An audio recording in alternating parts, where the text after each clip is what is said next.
...2021 for me was very weird because in some way I feel like I'm still stuck in 2020.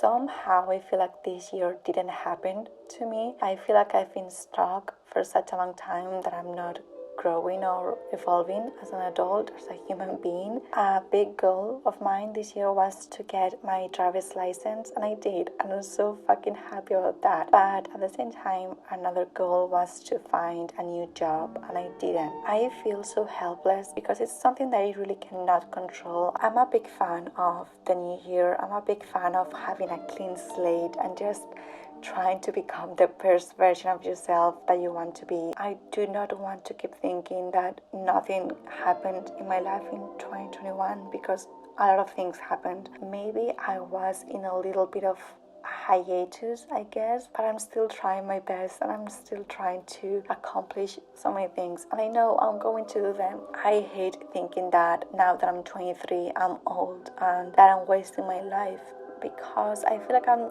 starting to live my life now, and there's so many beautiful things out there, and I know there's so many beautiful things, and I know I'm going to be able to live them, and I know I'm going to be able to make great things out of my life. Good things are coming. I know that. I wanted to come here and talk about my 2021 favorites. The first book I'm going to talk about is The Prince of the Mist by Zafón. I've read multiple books by Zafón, but I'm pretty sure this is my favorite so far. I absolutely loved the horror, gothic, paranormal atmosphere this book had. And then Los Grandes Misterios de la Historia by the Spanish History Channel. I randomly found this book at the beginning of the year and I fell in love with it. I've always loved history and I've always loved reading about history, but the way this book is written is so amazing, and also it has a lot of diverse history. They talk about different cultures, different centuries. I've read volume 1 and volume 2, and I've also read the greatest prophecies of history, and I'm currently reading the greatest battles in history, and there's some other books, and I'm slowly making my way through them. I'm loving every single one of them. The next one is Empire of Pain, the secret history of the sackler dynasty. This was the Goodreads winner for history, I want to say. I know the author wrote another book about Irish history and I really want to pick that up as well, so hopefully in 2022 I will. Then Mexican Gothic by Silvia Moreno-Garcia. I know a lot of people talk about this book, but for some good reason it's a really good book. I read it in October, I want to say, during spooky season. Then Crying H-Mart by Michelle Zauner. I also picked this book up because it won the memoir, I think, category in the Goodreads Choice Awards. It made me so sad. It's such a sad book, and it's sad, but at the same time it gives you, I was going to say hope.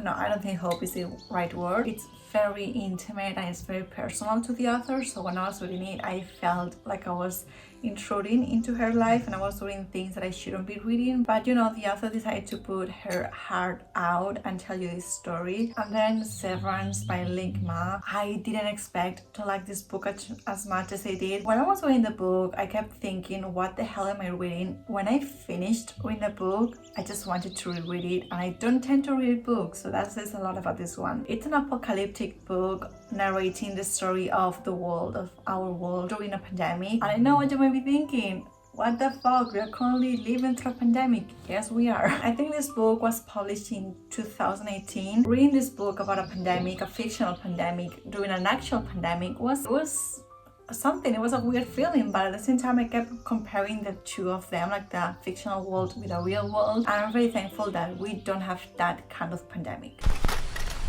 My music taste this year has really changed for some reason. This year I started listening to pop music, so this year I listened to a lot of Taylor Swift. When Folklore came out I listened to that album non-stop, and then when Evermore came out I listened to that album non-stop. Between Folklore and Evermore I think I still prefer folklore because it has the song Betty, and it's my favorite song by Taylor Swift. I think it's because my dog is named Betty and it reminds me of her. Love Story and Betty, I think those are my two favorite Taylor Swift songs. So this year, Red, Taylor's version, and Fearless, Taylor's version came out, and you know, like a lot of other people, I couldn't stop listening to those albums. All Too Well, the 10-minute version, it's amazing. And I just love that Taylor is recording all her songs again and taking control of her music. You know, good for her. I love that. I made two different playlists for her songs. One is the more country folklore sound, and then the other one is the more pop sound. So during this summer I kept listening to those two playlists and it was amazing. And then also this year, Sour by Olivia Rodrigo came out. I just kept thinking that if this album came out when I was a teenager, oh my god, when I was a teenager I used to listen to Lana Del Rey all the time. I feel like Lana Del Rey is more depressive and Olivia Rodrigo is more angsty, you know, but yes, this album was amazing. And then something that I've been listening a lot to for the end of the year during autumn was a fairy forest fantasy playlist. I'm going to link the playlist down below, but it's basically fairy atmospheric background music that makes you feel like you're in the Lord of the Rings, or makes you feel like you're a fairy, or makes you feel like you're, I don't know, living in a Pride and Prejudice movie. Whenever I'm journaling or just trying to calm down, I put on this playlist and my mind just goes somewhere else. And for film and TV, the movie Dune came out at the end of this year and it's my favorite movie of this year. I know a lot of people say this, but it was so beautiful. And then for series, I binge watched Cruel Summer. I randomly saw the trailer on YouTube and I decided to watch the series. I thought it was going to be very cliche, like a Pretty Little Liars thing. It was not. I did not expect any of the plot twist and also the ending, like the last 10 seconds of the last episode.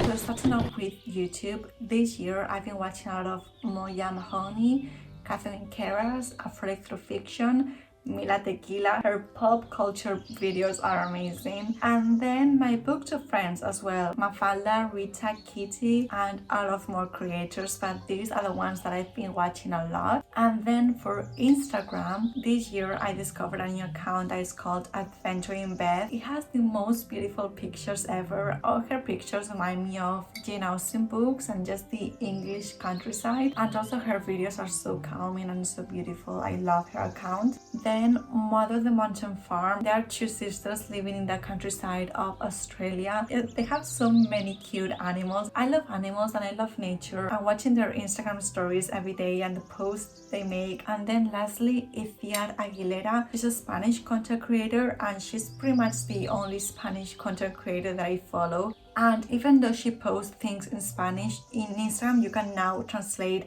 all the stories and all the posts. She has this calming and grateful feeling with her content that it just makes you feel well and it makes you feel welcome into her account, if that makes any sense. Then moving on to apps, I'm going to mention the app Notion. I've been using Notion non-stop throughout the entire year. I can make a Notion video if you want me to, like showing you my Notion and sharing my template and all of that. And then the last category is beauty, and I'm going to make a huge shout out to one of my new favorite brands, Olaplex. They have saved my hair. So you know, between the sun, the sea, and dyeing it, my hair needs good products, and I feel like Olaplex is amazing. I've pretty much used all the products and I love every single one of them. I would recommend every single one of them. So yes, these were my 2021 favorites. I hope 2021 wasn't too hard on you. I hope 2022 has amazing things in store for you, and yes, I will see you very soon. Bye.